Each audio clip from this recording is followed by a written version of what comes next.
Nah, hari ini saudara, kita akan masuk seri khotbah yang luar biasa yang sudah dimulai sejak minggu yang lalu, yaitu fire, api, saudara. Saya percaya ini sesuatu yang luar biasa sekali. Lalu minggu yang lalu kita sudah belajar tangkap apinya, saudara.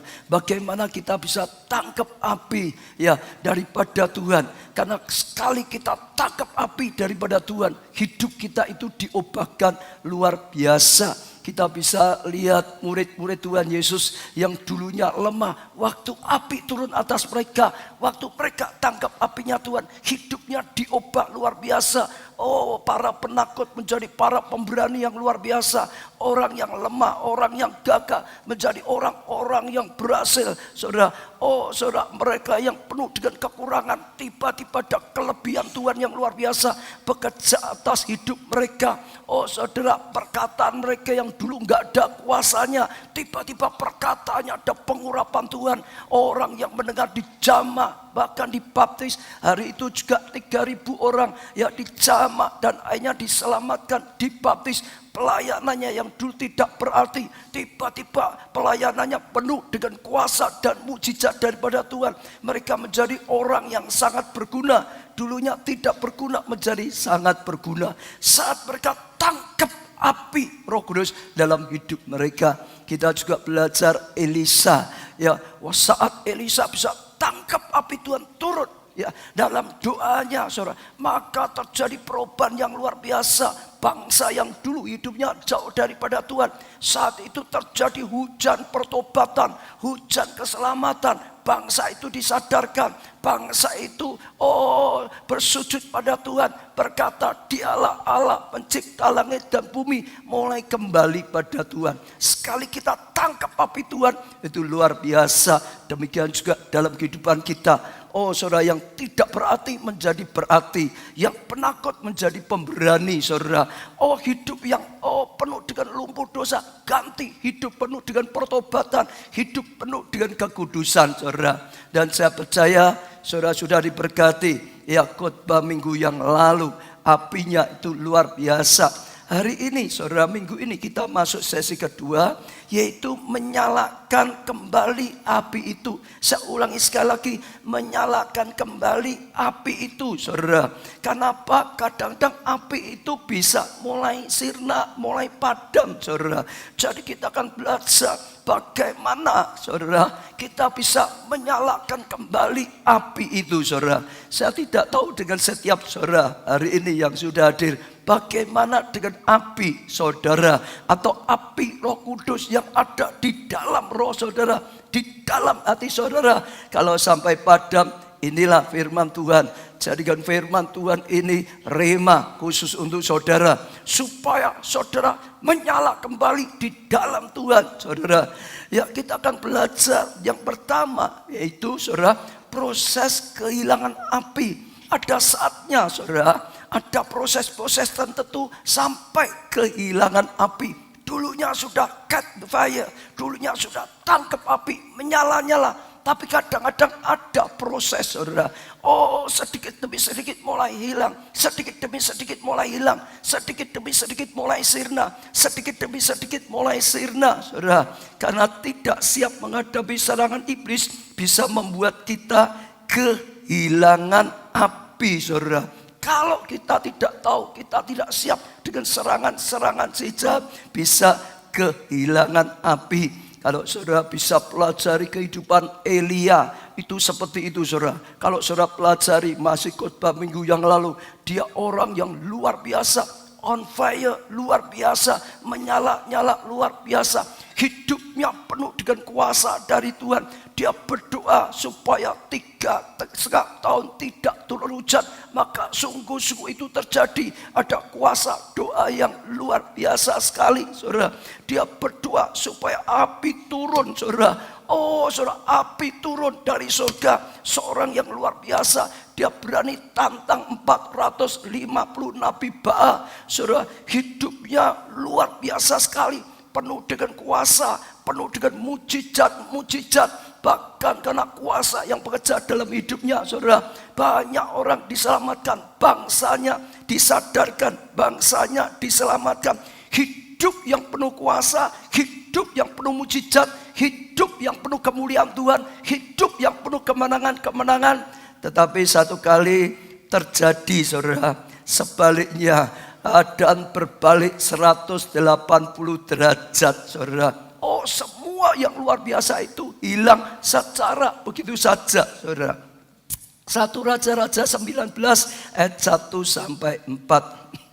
Ketika Ahab memberitahukan kepada Yezebel segala yang dilakukan Elia dan Elia membunuh semua nabi itu dengan pedang, maka Yezebel menyuruh seorang suruhan mengatakan kepada Elia, beginilah kiranya para Allah menghukum aku, bahkan lebih daripada itu, jika besok kira-kira pada waktu ini aku tidak membuat nyawamu sama seperti nyawa salah seorang dari mereka itu. Saudara perhatikan ayat ketiga mulai, saudara lihat perubahan yang luar biasa sekali. Dikatakan, maka apa saudara? Maka apa? Takutlah ia. Dulunya pemberani luar biasa sekali. Dia satu orang berani saudara menghadapi 450 nabi Baal.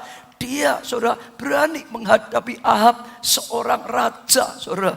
Oh, punya keberanian yang luar biasa. Tapi tiba-tiba saudara keberaniannya hilang. Dia dikuasai oleh ketakutan.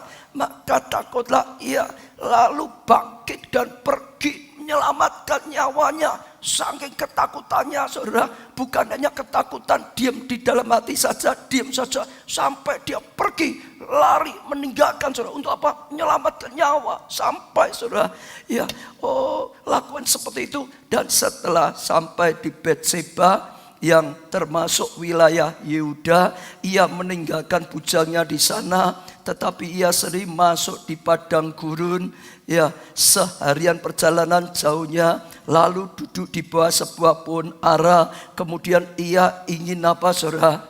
Kemudian ingin apa saudara? Mati. Sampai ingin mati karena ketakutannya, karena frustasinya, karena goncangnya hatinya. Sampai bosan hidup, sampai bosan melayani Tuhan, sampai ingin mati saja, mengakhiri semua kehidupannya, mengakhiri panggilannya sebagai nabi saudara.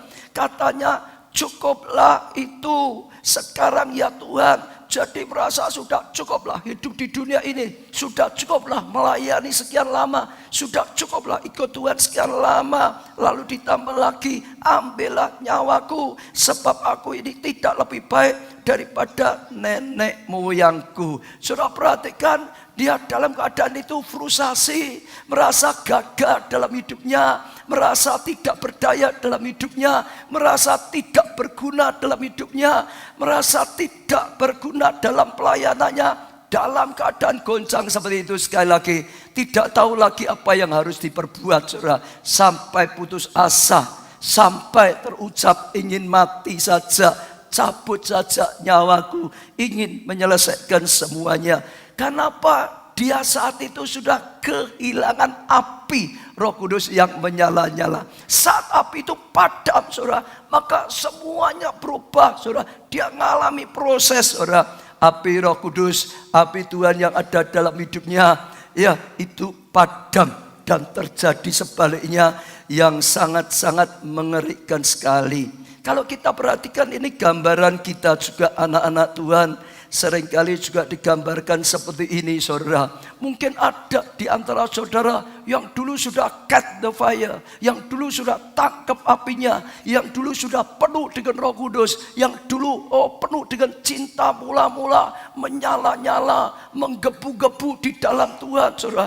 Menjadi orang yang cinta Tuhan luar biasa, menjadi orang yang berani saudara korban waktu, berani korban tenaga, berani korban segalanya dalam hidup saudara.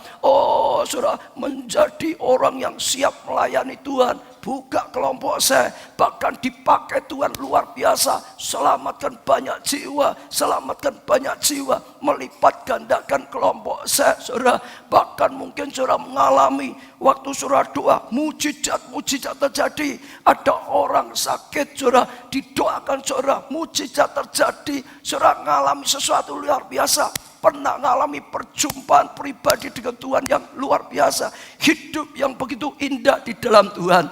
tapi saudara sempat mengalami juga proses. Dan ternyata saat ini semua itu sudah berbalik 180 derajat.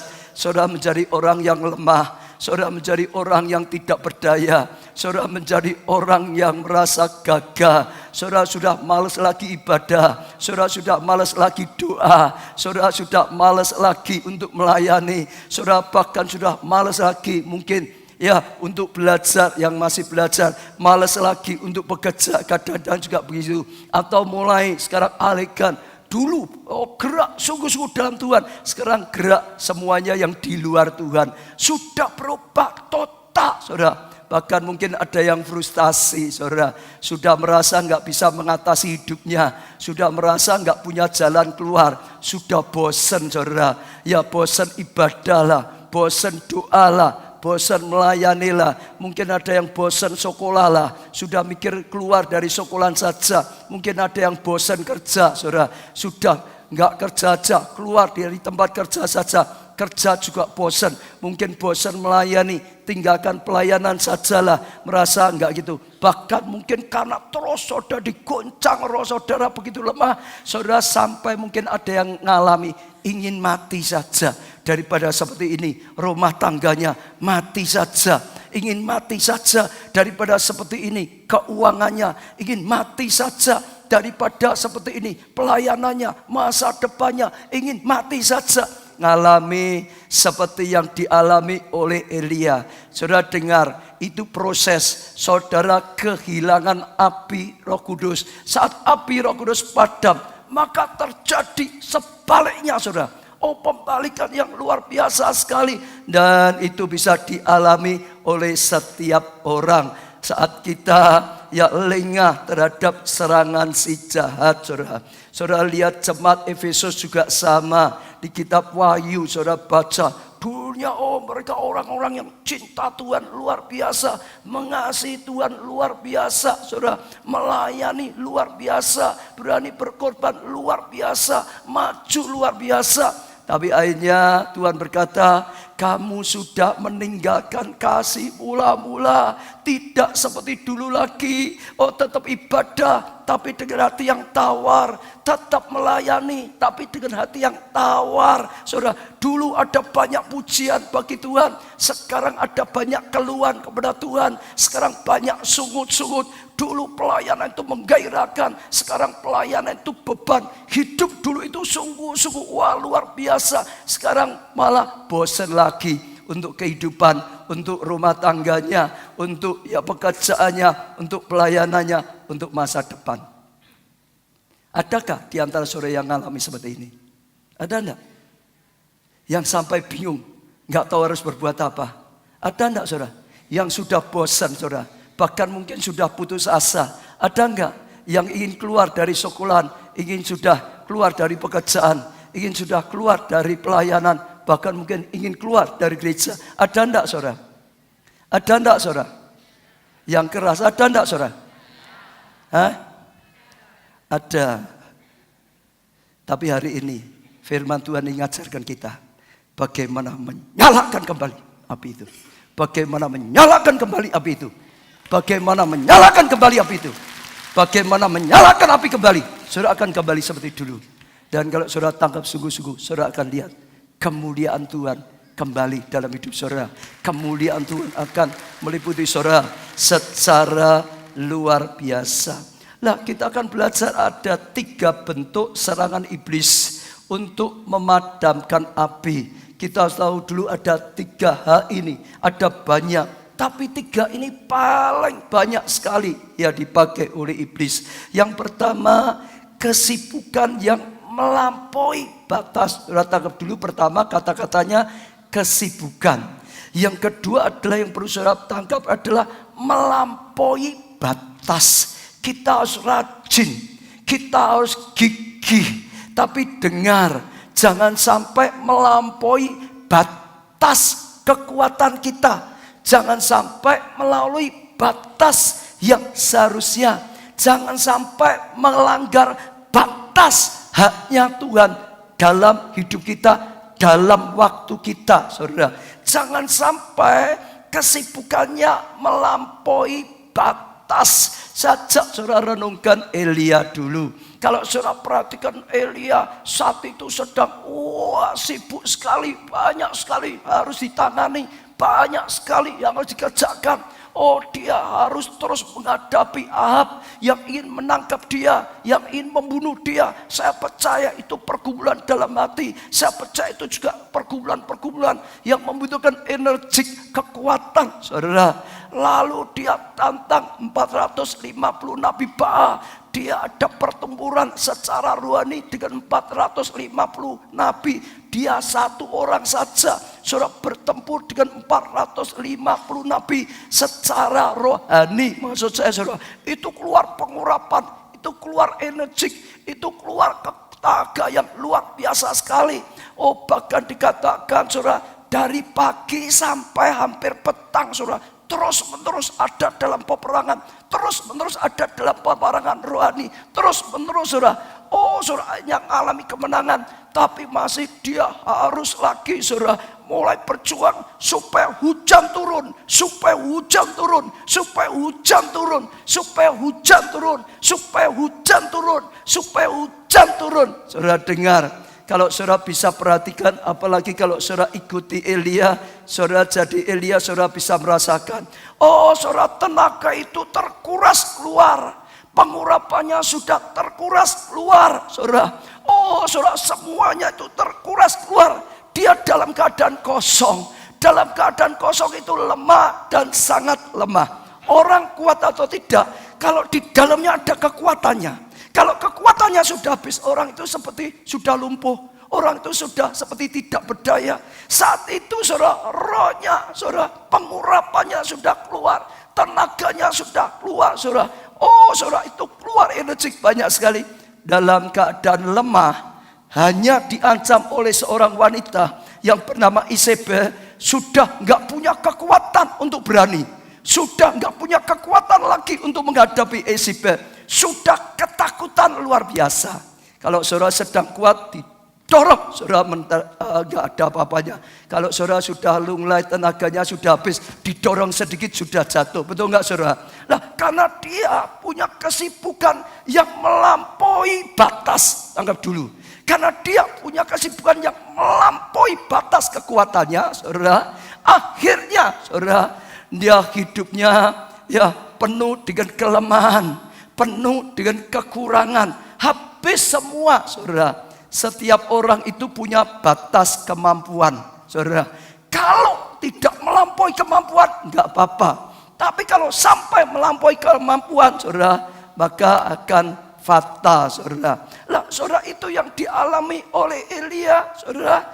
Dia melampaui batas kemampuannya, ya, tidak punya waktu intim lagi dengan Tuhan, sehingga mengalami kelelahan rohani yang luar biasa, saudara. Dan saudara, itu gambaran kita juga. Jangan sampai kita punya kesibukan yang melampaui batas. Jangan sampai tidak punya waktu bersekutu intim, saudara, dengan Tuhan, sehingga mengalami kelelahan rohani yang luar biasa. Kalau kita lalai, saudara, oleh godaan iblis, diberi lagi pekerjaan, diberi lagi pekerjaan, diberi lagi pekerjaan, kita tanggapi semua, kita akan beralih. Yang dulu hati kita tertuju pada Tuhan, mulai beralih tertuju kepada hal-hal yang lain, saudara. Itu salah satu serangan daripada iblis. Tuhan menyuruh kita rajin, Tuhan menyuruh kita gigih, tapi dengar, jangan melampaui batas. Harus ada waktunya duduk diam di bawah kaki Tuhan untuk diisi, saudara. Harus ada, saudara. Lalu setelah itu dengan kekuatan Tuhan kita bisa lakukan kehidupan kita dengan kemenangan, dengan kemenangan, dengan kemenangan.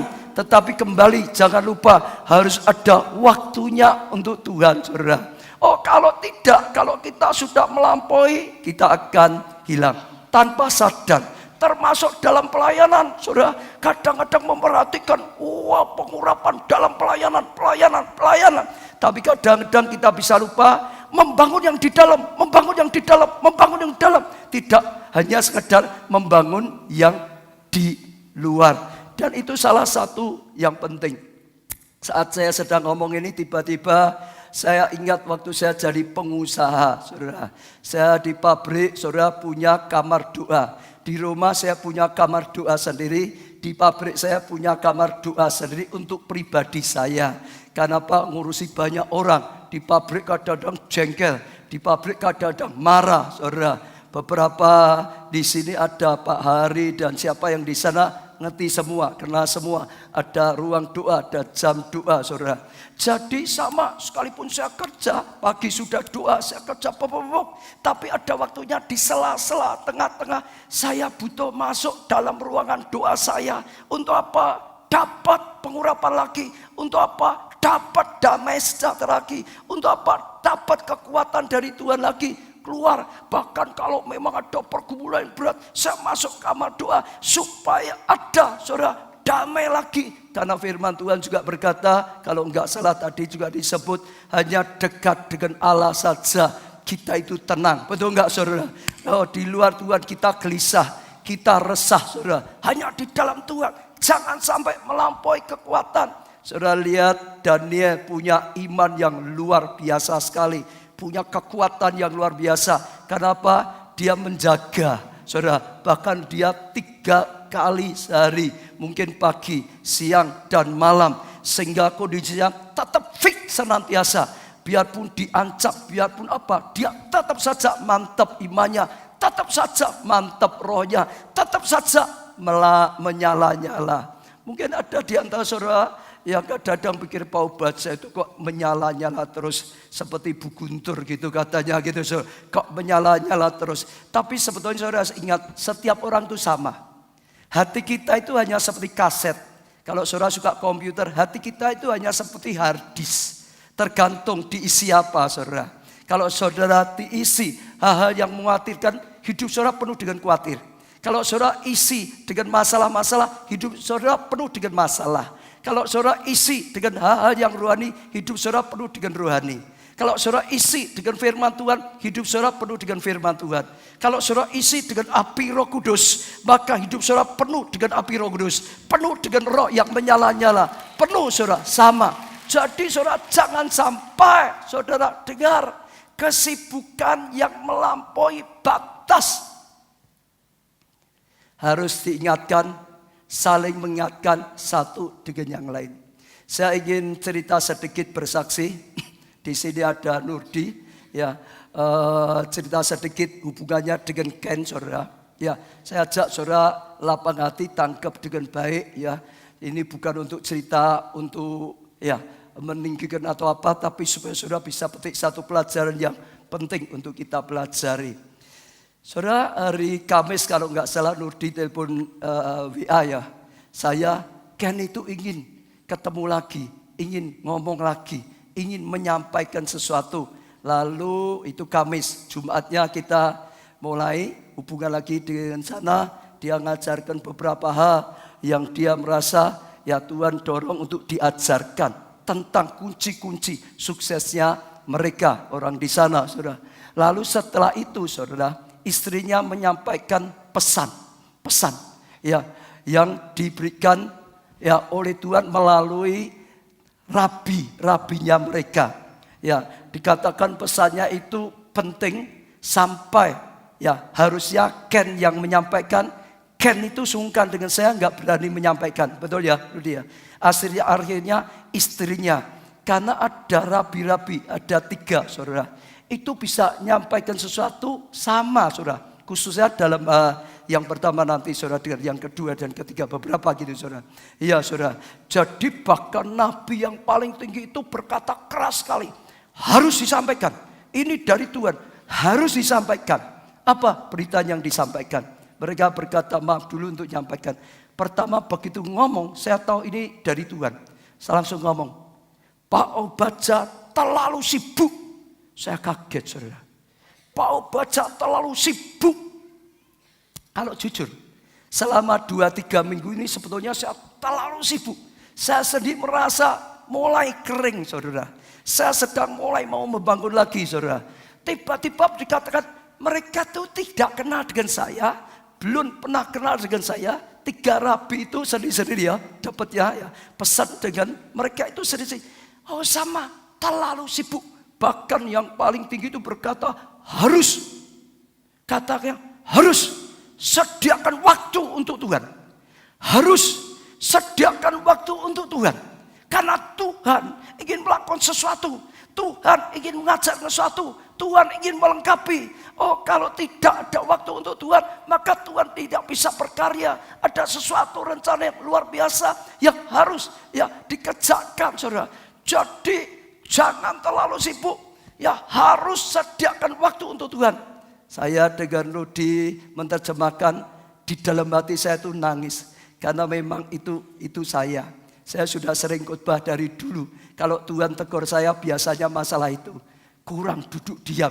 Kadang-kadang saya ngajar tapi saya sendiri masih kurang, saudara. Saya kadang seperti Marta, sibuk. Karena gerejanya bertumbuh. Tambah lagi yang harus ditangani. Tambah lagi harus ditangani. Tambah lagi harus ditangani. Takutnya kalau ditangani nanti jemaatnya tersinggung, marah. Pak Baca enggak mau. Pak Baca ini kadang sibuk. Kadang-kadang takut ini gimana gitu, saudara. Tapi itu pesan yang jelas sekali.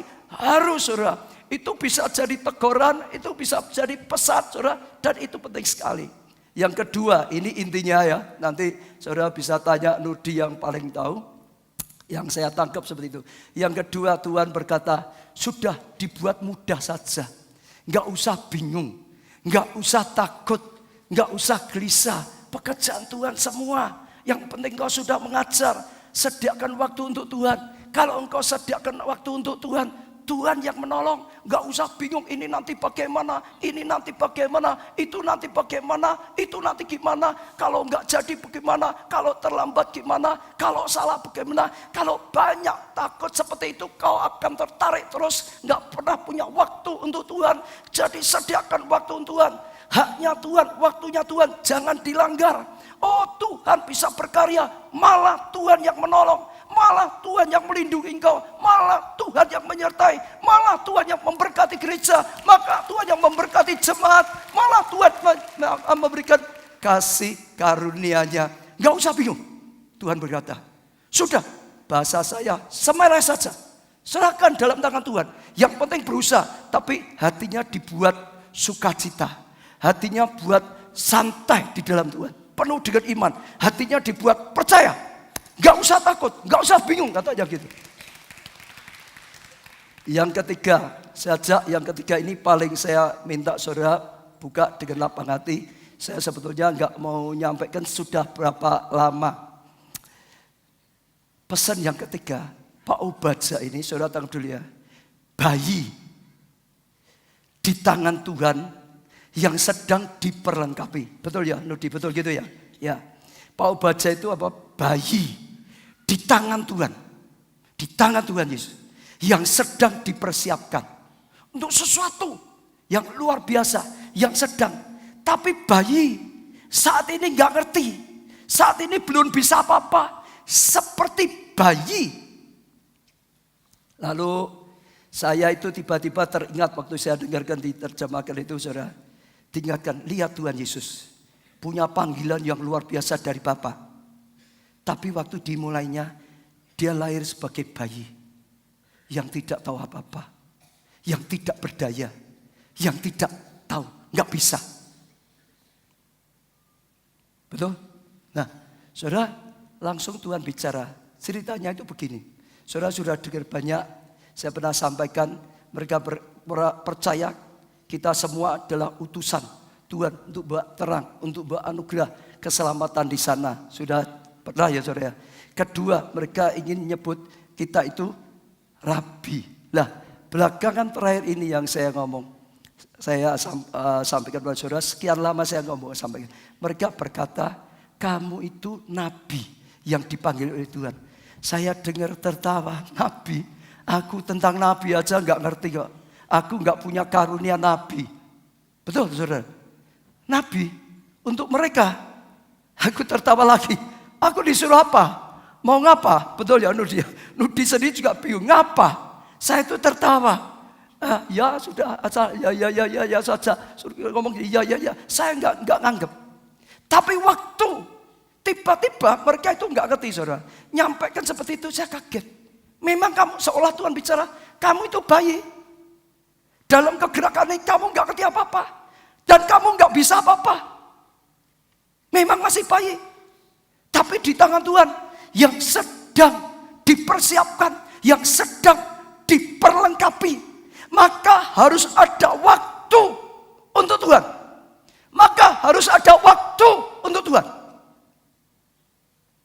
Dan mereka berkata, kami diutus Tuhan untuk membackup.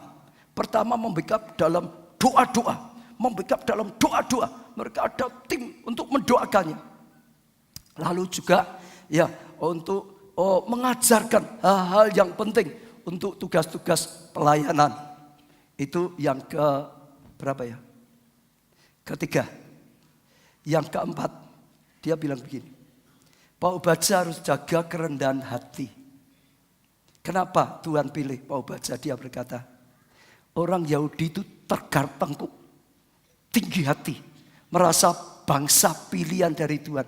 Mereka itu sombong. Mereka sendiri yang ngomong gitu. Ya, kami itu sombong. Butuh contoh tentang kerendahan hati. Supaya kami bisa belajar tentang kerendahan hati. Supaya kami disadarkan, jangan tinggi hati. Karena bangsa pilihan, jangan sampai jadi sombong. Yang kelima, dia berkata apa? Semua bicara tepat. Dia berkata begini, yang saya tangkap. Pak Obadja harus mulai membangun keluarga. Harus mulai membangun keluarganya. Harus mulai membangun keluarganya dengan lebih lagi. Bangun keluarga. Ajarkan keluarga.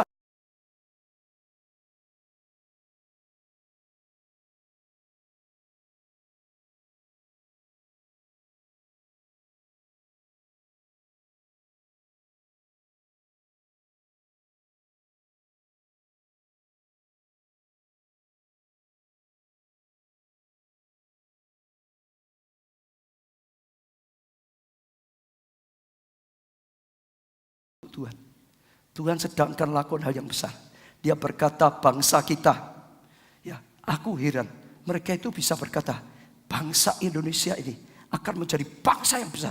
Mereka yang ngomong, saudara. Betul ya, rabi-rabinya. Bangsa ini akan menjadi bangsa yang besar. Tuhan akan munculkan orang-orangnya. Bahkan dia juga berkata Tuhan akan munculkan dari jemaat ini orang-orang yang dipakai Tuhan luar biasa. Punya dampak bagi bangsa. Punya dampak di luar negeri. Jadi harus sungguh-sungguh nempel pada Tuhan. Ini kairos, ini waktunya Tuhan. Dan itu sesuatu yang penting, luar biasa. Yang pertama saudara tangkap dulu. Jangan melampaui batas kesibukan saudara. Sampai tidak ada waktu duduk diam di bawah kaki Tuhan. Yang kedua, godaan dosa. Saudara. Serangan yang kedua yang paling banyak, godaan dosa. Bisa perzinahan, bisa keuangan, godaan keuangan, ya, bisa juga jabatan atau apa saja, saudara. Godaan dosa, godaan dosa bisa datang kepada siapa saja, sama saja.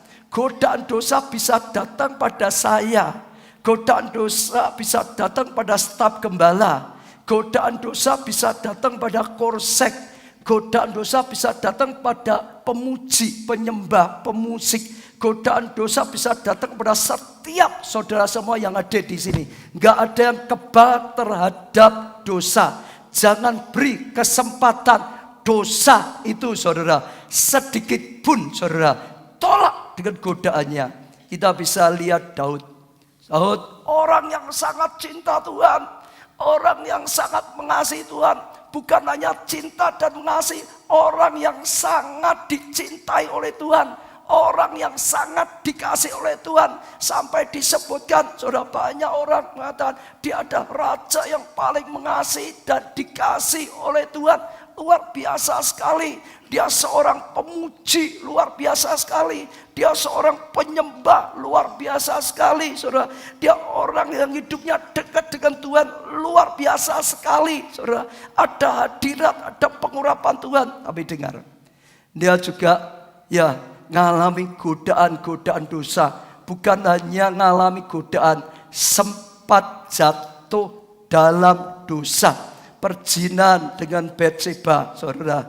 Lalu bukan hanya perzinahan dengan istri anak buahnya, termasuk membunuh Uria, anak buahnya yang setia kepada dia, dibantai, dibunuh hanya untuk apa? Nutupi dosanya. Daud saja orang yang seperti itu bisa jatuh dalam dosa. Ya, karena apa? Sempat lengah, sempat ya saudara menanggapi godaan, sempat lengah dan dia bisa jatuh dan itu fatal, saudara. Simpson, gambaran orang paling kuat saat itu, saudara. Luar biasa, musuh takut semua, saudara. Gentar semua, saudara. Dia orang paling top di bangsanya, saudara. Dia nasir Allah, saudara. Pilihan Allah, ya sudah sejak dari lahirnya milik Allah. Karena tidak ya menjaga, saudara, memotong godaan dosa, dia jatuh dalam dosa, saudara. Jadi saya juga berkata, saat ini juga sama, kita harus jaga terhadap godaan-godaan dosa.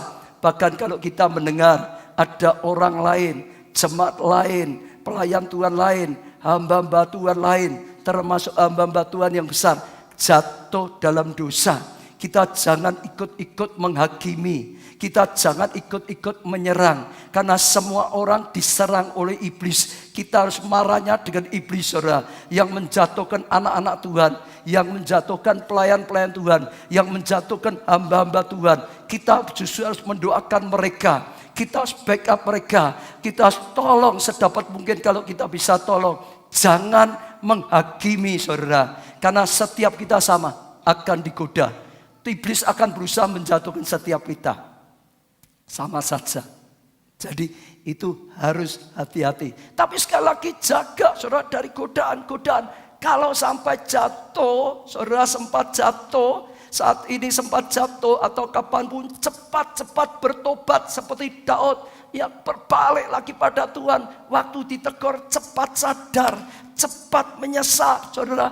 Oh, dosanya Daud itu lebih besar dari dosanya Saul. Tapi karena dia cepat sadar, cepat bertobat, dipulihkan oleh Tuhan, dipakai lebih lagi, lebih lagi, lebih lagi, dan lebih lagi. Saul dosanya ya tidak separah Daud, tapi sayang hatinya ya tidak mudah bertobat. Setiap kali ditegur selalu ya punya alasan, selalu membantah, saudara. Sehingga akhirnya terus hanyut dalam dosa dan akhirnya binasa, saudara. Kenapa? Godaan dosa. Cepat bertobat kalau sampai jatuh dalam dosa. Belajar antara Yudas dengan Petrus juga sama. Yudas jatuh dalam dosa, ya Petrus jatuh dalam dosa, menyangkal 3 kali. Tapi waktu ya ditegur melalui ayam berkokok 3 kali, dia langsung menyesal, dia langsung, saudara, oh saudara, akhirnya bertobat kembali. Maka Tuhan pakai dia lebih lagi, Tuhan pakai dia lebih lagi, malah diangkat jadi pemimpin rasul yang luar biasa sekali. Yudas, saudara, enggak bertobat dan akhirnya malah hancur, akhirnya malah binasa. Ya, jadi hati-hati dengan godaan dosa, saudara.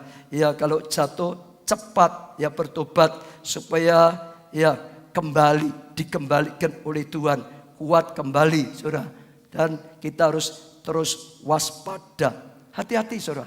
Banyak godaan lewat macam-macam lah, saudara. Lewat pertemanan bisa, ya lewat sekolahan bisa.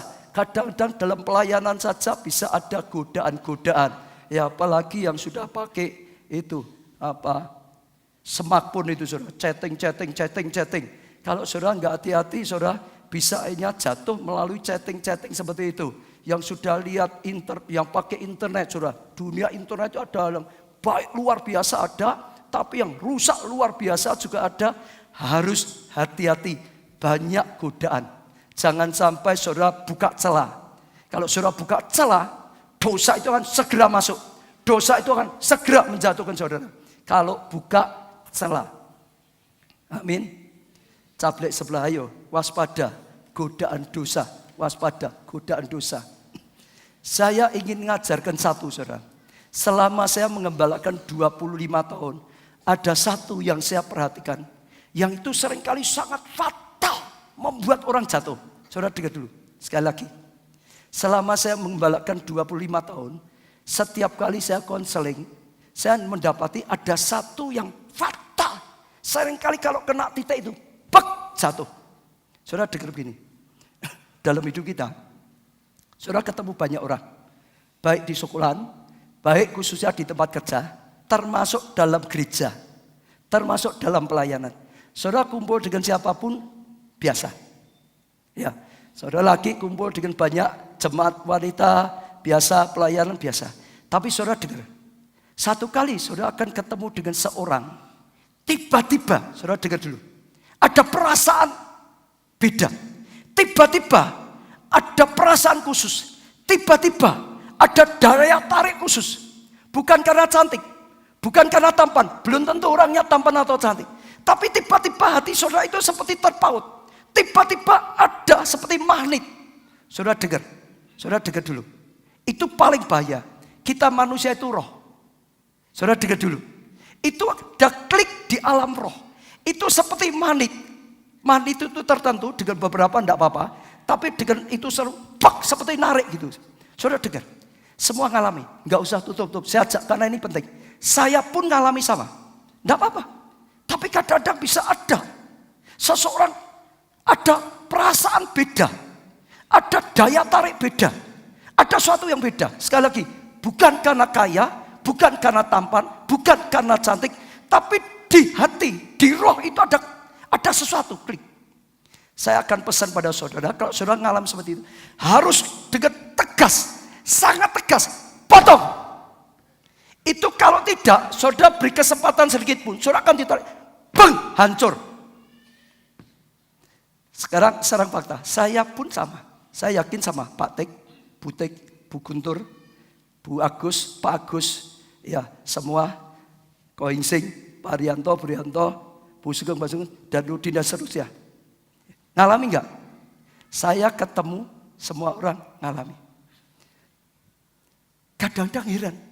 Ini suaminya lebih bagus. Kok bisa dengan orang seperti ini? Ini istrinya jauh lebih baik. Kok bisa dengan ini? Itu bukan masalah lahiriahnya. Itu di alam rohnya. Nah, saudara ingat. Saya ajak sekarang saudara mulai coba uji nih. Pasti. Kalau ada orang-orang seperti itu sampai sekarang pun saudara kadang-kadang hatimu masih bisa kadang-kadang ingat gitu.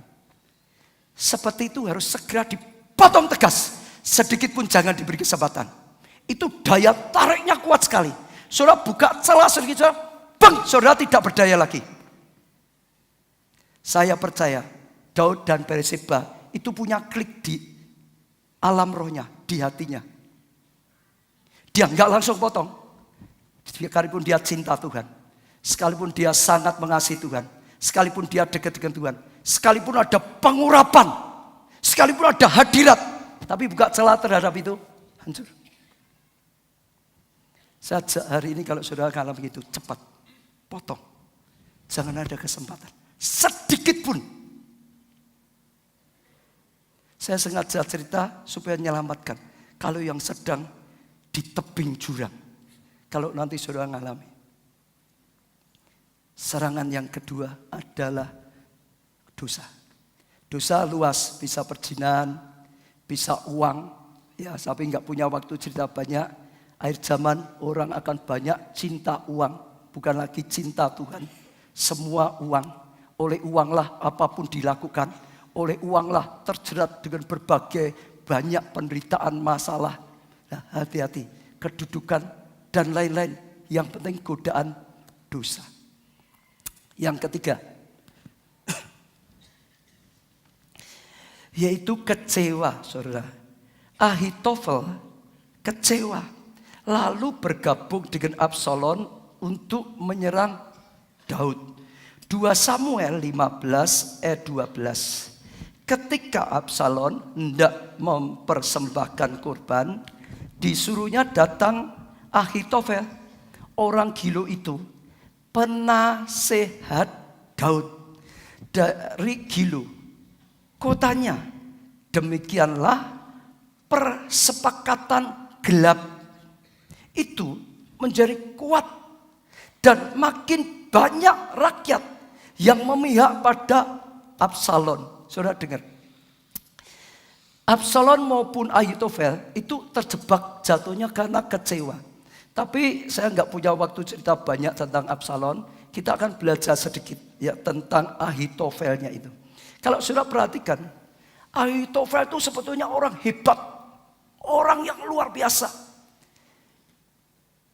Salah satu penasihat terbaiknya Daud. Saudara dengar dulu. Orang yang paling dekat dengan Daud, saudara, penasihat yang paling terbaik bagi Daud. Orang yang peka sampai nasihatnya seringkali orang anggap ini perkataan Tuhan. Dipercayai nasihatnya itu adalah perkataan Tuhan, dari Tuhan. Tapi satu hari dia mengalami trouble. Kenapa? Daud, saudara, merusak rumah tangga cucunya. Batseba itu cucunya Ahitofel. Dia kecewa. Orang yang aku hormati. Orang yang aku kagumi. Orang yang aku bela habis-habisan. Kok bisa seperti itu? Merusak keluarga cucuku. Kok bisa seperti itu? Berbuat zina. Katanya dekat dengan Tuhan. Marah. Kecewa. Satu hari, Absalom yang kecewa sedang mengadakan persekongkolan gelap untuk menghancurkan Daud. Ahitofel gabung dengan Absalom. Kecewa dan kecewa itu gabung. Klik. Dan terus berusaha jatuhkan Daud. Tapi Tuhan melindungi Daud. Singkat cerita, hanya Absalom maupun Ahitofel matinya mati menderita sekali. Saudara dengar, 3 ini sangat fatal. Apalagi kecewa, paling banyak. Kemarin saya dikirimi galu ilustrasi. Katanya iblis sedang buat basar. Lalu ada barang-barang yang bisa menjatuhkan manusia yang hebat-hebat dijual di neraka gitu saudara. Video porno lah yang hebat ya. Lalu semualah yang hebat. Tapi murah, obral. Ada satu barang yang sudah lusuh, yang sudah kuno, yang sudah kelihatan ya lusuh sekali gitu saudara. Harganya sangat mahal. Lalu ditanya, kenapa? Ini yang bagus-bagus murah, ini yang sudah lusuh, yang sudah tua, yang paling kelihatan ya sudah bekas sekali.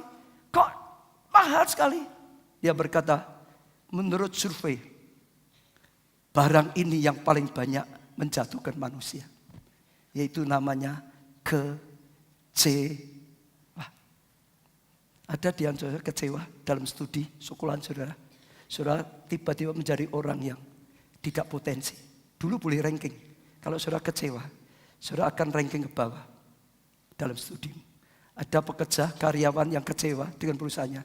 Dulu boleh menjadi karyawan yang hebat. Tapi tiba-tiba jadi karyawan yang tidak berguna. Saudara pengusaha kecewa. Saudara percaya dulu boleh sukses, tapi saudara akan mulai runtuh. Saudara anak Tuhan, saudara pelayan Tuhan, pendeta seperti saya, kecewa, habis. Itu yang paling banyak merusak dan menghancurkan. Beri tepuk tangan untuk Tuhan kita. Sekarang yang terakhir, cara mendapat kembali api Roh Kudus. 1 Raja-Raja 19:5-8. Sesudah itu ia berbaring dan tidur di bawah pohon ara itu. Tetapi tiba-tiba seorang malaikat menyentuh dia. Tuhan kirim malaikatnya serta berkata, bangun. Disuruh apa saudara? Bangun, disuruh apa lagi? Makanlah. Ketika ia melihat sekelilingnya, maka pada sebelah kepalanya ada apa? Roti bakar dan sebuah kendi berisi air. Ada 2 ya, roti bakar dan sebuah kendi berisi air. Lalu ia makan dan minum, kemudian berbaring pula. Ayat 7, tetapi malaikat Tuhan datang untuk keberapa? Kedua kalinya. dan menyentuh dia serta berkata, bangun, makanlah. Jadi tadi sudah makan, disuruh lagi, bangun lagi, makan lagi. Kenapa? Sebab kalau tidak, perjalananmu nanti terlalu jauh bagimu. Kalau tidak makan lagi, nanti gak punya kekuatan untuk melakukan perjalanan yang ingin Tuhan dia lakukan. Kurang kalau hanya satu porsi. Makan lagi, supaya cukup tenagamu, supaya cukup kekuatanmu. Makan lagi, saudara. Ayat 8, maka bangunlah ia, lalu makan dan minum.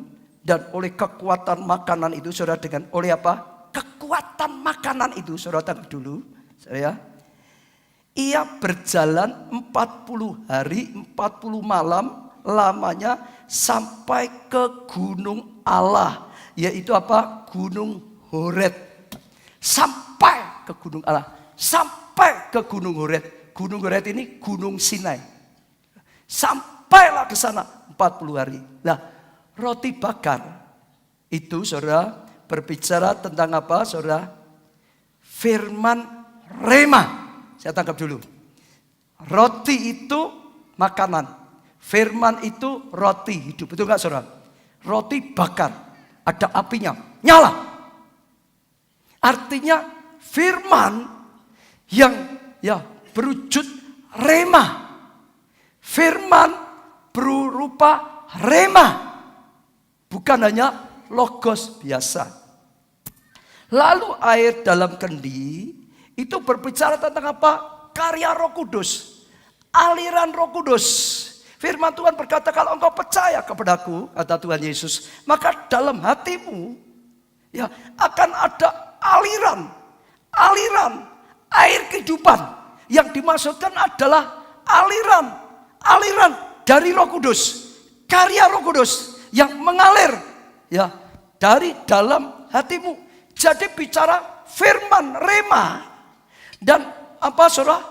Hadirat Roh Kudus, pengurapan Roh Kudus, aliran Roh Kudus, karya Roh Kudus itu berbicara tentang dua ini, saudara. Rahasia mendapatkan api kembali adalah firman Rema dan doa dalam hadirat Tuhan. Saya mau ngajarkan ini penting, saudara.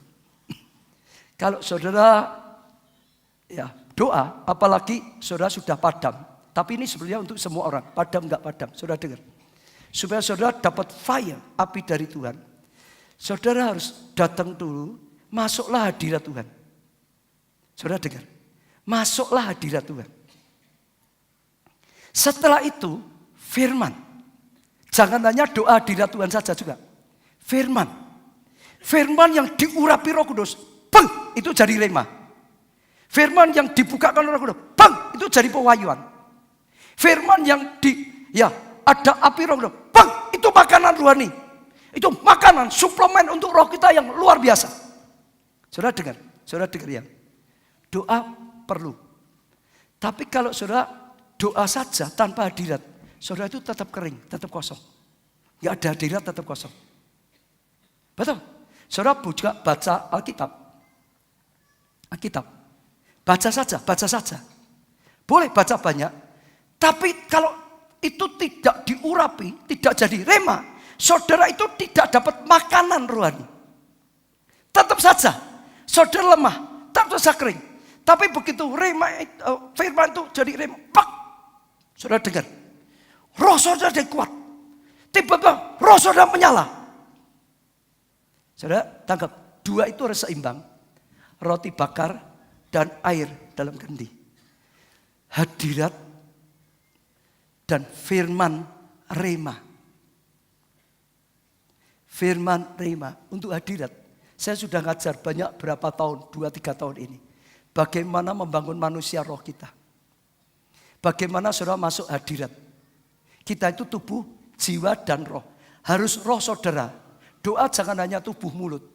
Doa jangan hanya pikiran. Tapi dengan roh saudara.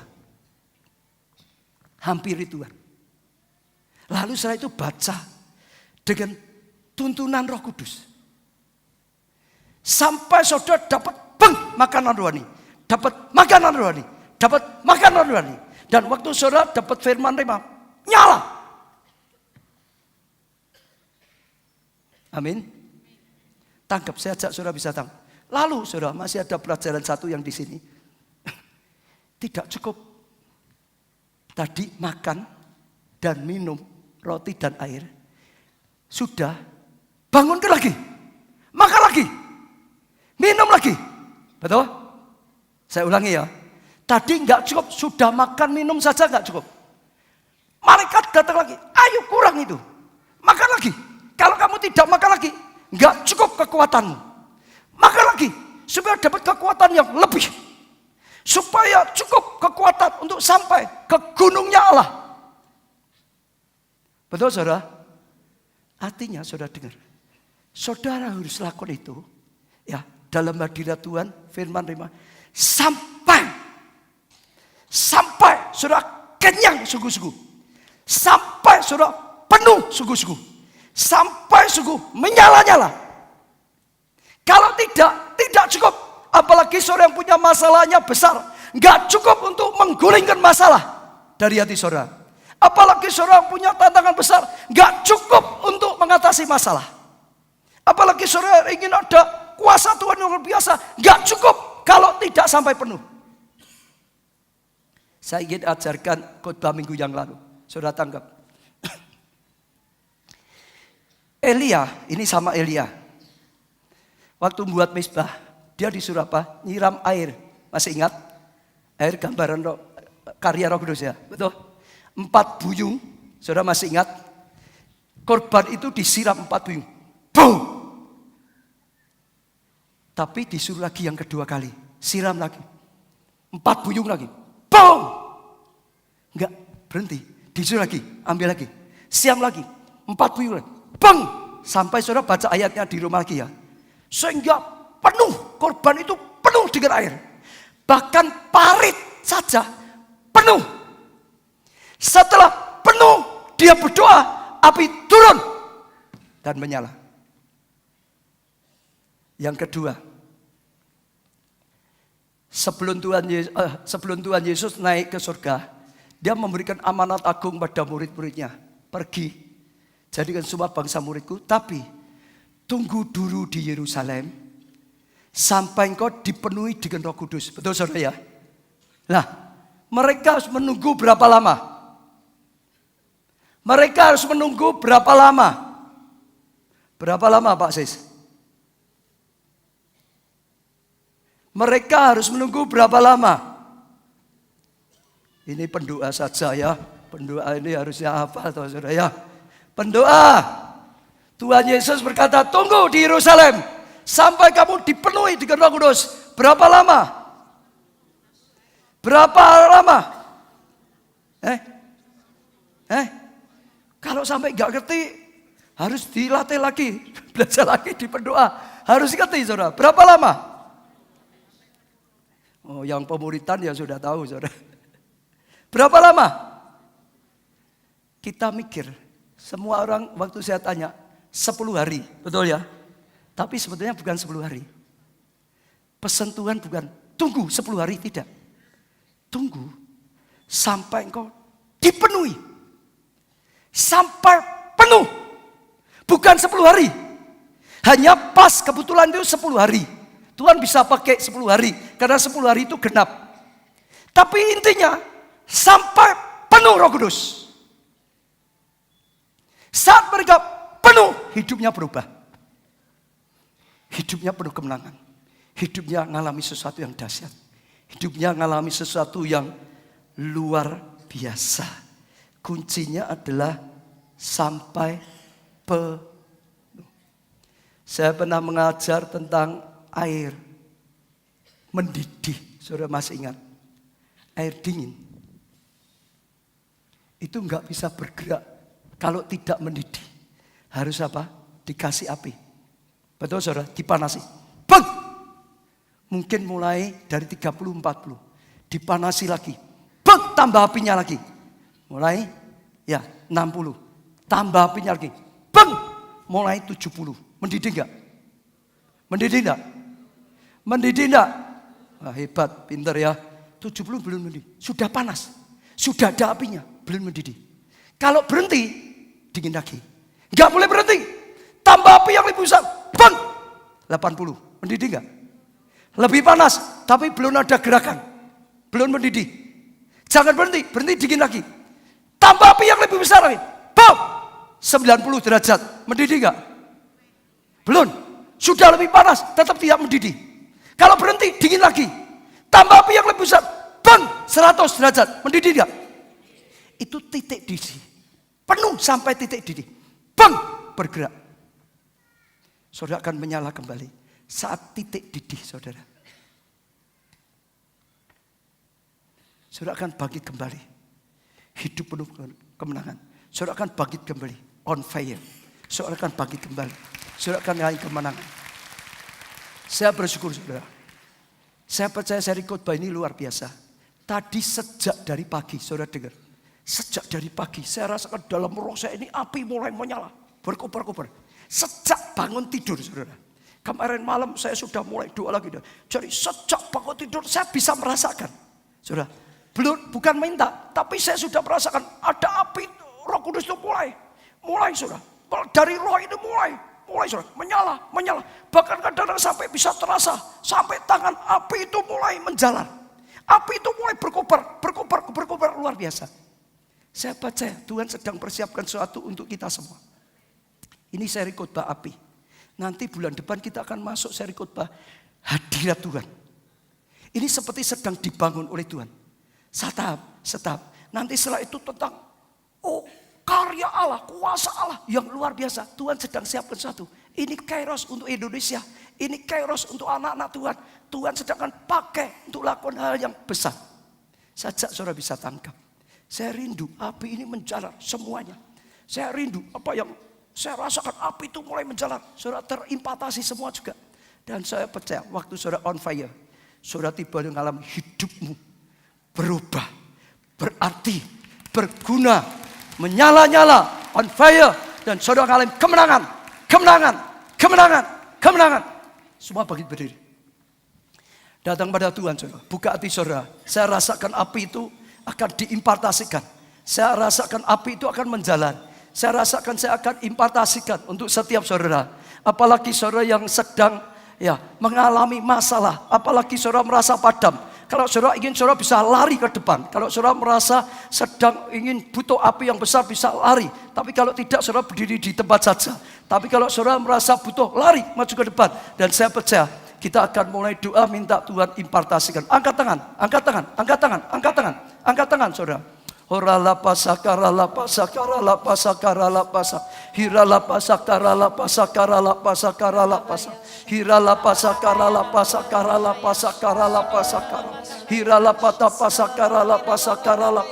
apimu Roh Kudus, apimu Roh Kudus, apimu Roh Kudus, apimu Roh Kudus, apimu Roh Kudus, apimu Roh Kudus, apimu Roh Kudus, apimu Roh Kudus, apimu Roh Kudus, mengalir Tuhan, menjalar sampai ke setiap jemaat, menjalar, mengalir keluar, mengalir Tuhan, mengalir Tuhan.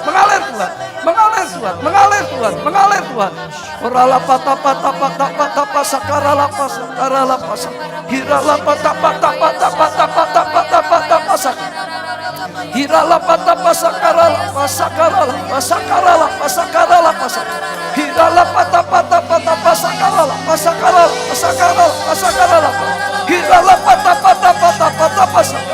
Hirala pata. Terima saudara. Mulai ada api, mulai ada roh yang berkobar dalam batin saudara. Rasakan, mulai ada api itu menyala. Mulai ada kobaran dalam roh saudara, dalam batin saudara. Terima saudara. Terima saudara. Orala pata pasakarala. Roh Kudus, nyalakan api kembali. Seperti firman-Mu, nyalakan apimu kembali. Seperti firman-Mu, nyalakan api Roh Kudus. Orala pata. Buka hati saudara. Dalam nama Tuhan Yesus, aku impartasikan api Roh Kudus. Api menyala-nyala. Api Roh Kudus menyala-nyala. Api menyala-nyala. Orala pata sakarala. Dalam nama Tuhan Yesus, aku impartasikan api Roh Kudus. Api Roh Kudus menyala kembali, menyala kembali, menyala kembali, menyala kembali, menyala kembali, menyala kembali.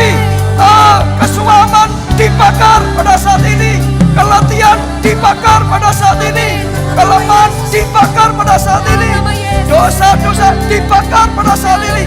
Menyala, menyala, menyala, menyala. Oh, apimu berkobar-kobar Roh Kudus, apimu berkobar-kobar Roh Kudus.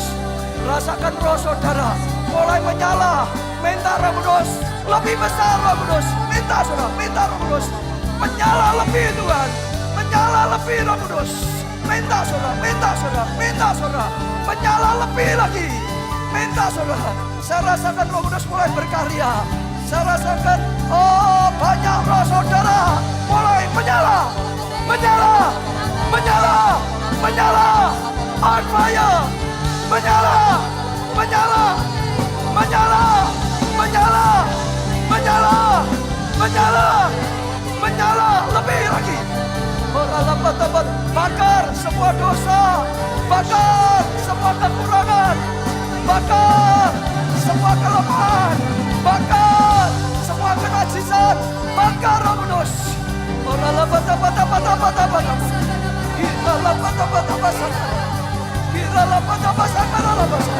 Menyala dalam Tuhan, berkobar-kobar dalam Tuhan. Sekali lagi dalam nama Tuhan Yesus, aku impartasikan, aku impartasikan api menyala lebih lagi, api lebih lagi, menyala lebih lagi, api menyala lebih lagi. Apimu Tuhan, apimu Tuhan, apimu Tuhan. Bangkitkan umatmu, bangkitkan anak-anakmu, bangkitkan pelayan-pelayan Tuhan, bangkitkan hamba-hamba Tuhan, bangkitkan pahlawan-pahlawan Tuhan, bangkitkan Tuhan.